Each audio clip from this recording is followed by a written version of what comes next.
Chapter 37. It was really an amazing sight, and in 2 or 3 minutes, as soon as the people below realized that this now couldn't possibly be a bomb, they came pouring out of the shelters and the subways to gape at the marvel. The streets for half a mile around the building were jammed with men and women, and when the word spread that there were actually living things moving about on top of the great round ball, then everyone went wild with excitement. "It's a flying saucer," they shouted. "They're from outer space. They're men from Mars. Or maybe they came from the moon." And a man who had a pair of binoculars to his eyes said, "They look pretty peculiar to me, I'll tell you that." Police cars and fire engines came screaming in from all over the city and pulled up outside the Empire State Building. 200 firemen and 600 policemen swarmed into the building and went up in the elevators as high as they could go. Then they poured out onto the observation roof, which is the place where tourists stand, just at the bottom of the big spike. All the policemen were holding their guns at the ready, with their fingers on the triggers, and the firemen were clutching their hatchets. But from where they stood, almost directly underneath the peach, they couldn't actually see the travellers up on the top. "Ahoy there!" shouted the chief of the police. "Come out and show yourselves." Suddenly, the great brown head of the centipede appeared over the side of the peach. His black eyes, as large and round as 2 marbles, glared down at the policemen and the firemen below. Then his monstrous, ugly face broke into a wide grin. The policemen and the firemen all started shouting at once. "Look out!" they cried. "It's a dragon!" "It's not a dragon, it's a wampus!" "It's a gorgon!" "It's a sea serpent!" "It's a proc!" "It's a manticore!" 3 firemen and 5 policemen fainted and had to be carried away. "It's a snozwanger!" cried the chief of the police. "It's a wangdoodle!" yelled the head of the fire department. The centipede kept on grinning. He seemed to be enjoying enormously the commotion that he was causing. "Now see here," shouted the chief of the police, cupping his hands to his mouth. "You listen to me. I want you to tell me exactly where you've come from."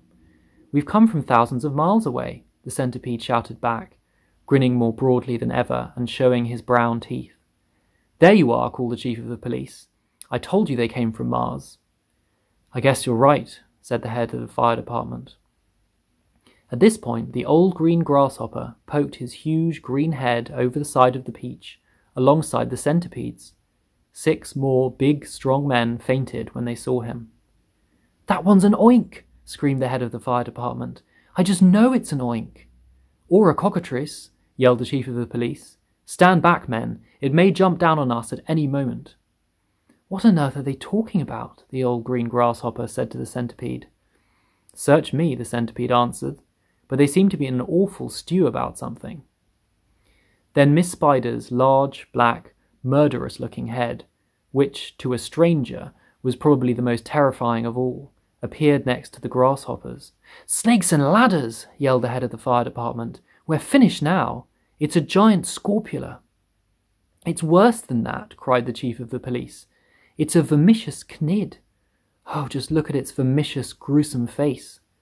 "Is that the kind that eats fully grown men for breakfast?" the head of the fire department asked, going as white as a sheet.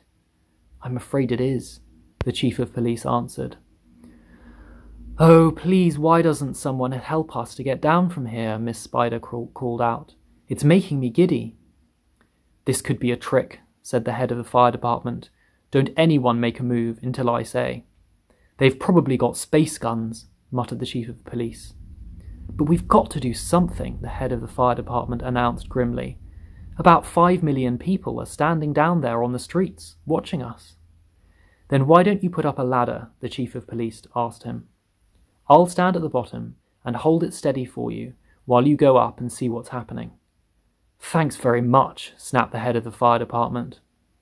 Soon there were no less than 7 large, fantastic faces peering down over the side of the peach. The centipedes, the old green grasshoppers, Miss Spiders, the earthworms, the ladybirds, the silkworms, and the glowworms. And a sort of panic was beginning to break out among the firemen and the policemen on the rooftop. Then, all at once, the panic stopped, and a great gasp of astonishment went up all around. For now, a small boy was seen to be standing up there beside the other creatures.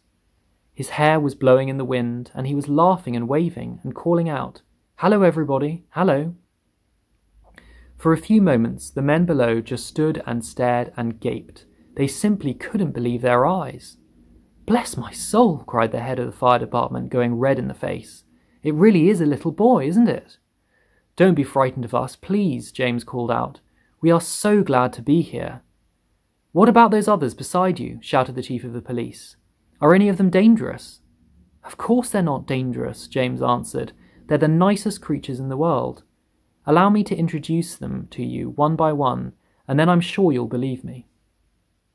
My friends, this is the centipede, and let me make known, he is so sweet and gentle that, although he's overgrown, the Queen of Spain, again and again, has summoned him by phone, to babysit and sing and knit and be a chaperone, when nurse is off and all the royal children are alone.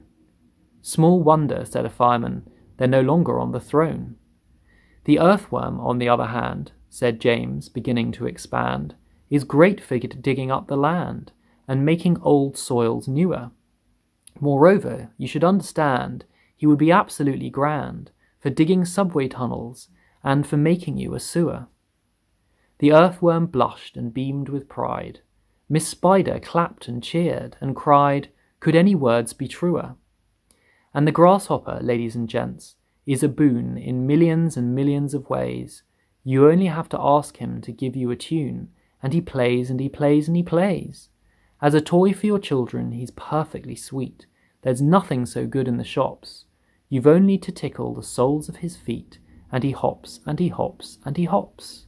He can't be very fierce, exclaimed the head of all the cops. And now, without excuse, I'd like to introduce this charming glowworm, lover of simplicity. She is easy to install on your ceiling or on your wall.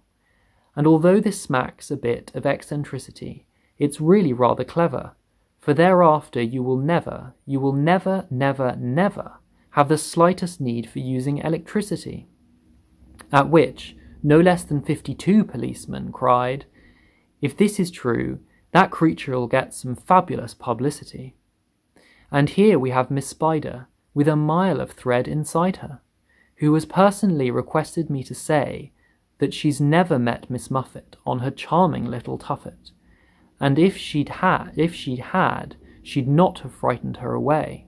Should her looks sometimes alarm you, then I don't think it would harm you to repeat at least 100 times a day, I must never kill a spider, I must only help and guide her, and invite her in the nursery to play. The police all nodded slightly, and the fireman smiled politely. About a dozen people cried, hooray! And here's my darling ladybird, so beautiful, so kind, my greatest comfort since this trip began.